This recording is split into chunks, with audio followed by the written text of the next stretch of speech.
Ahojte, zaznamenala som v týchto dňoch SOS volanie mnohých z vás, ktorí sa obávajú vianočných sviatkov s rodinou, konkrétne s privydatou alebo priženenou rodinou.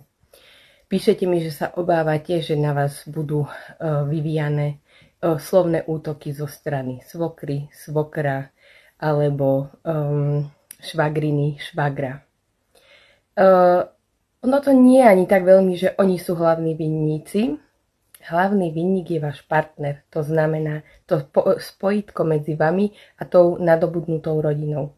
Prirovnám to tak nešťastne, ale účinne k psovi, ktorý je veľmi agresívny, na reťazi. Pes hryzie iba do toho rádiusu, kde ho tá reťaz pustí. To znamená, že keď má dlhú reťaz, hej, tak pôsobí zničujúco na veľké okolie. Keď má tú reťaz krátku, tak ten zvyšok už na ten nemá dosah. No a tá reťaz je v podstate váš partner. On musí nastaviť hranice dobrotivo. Takto napríklad.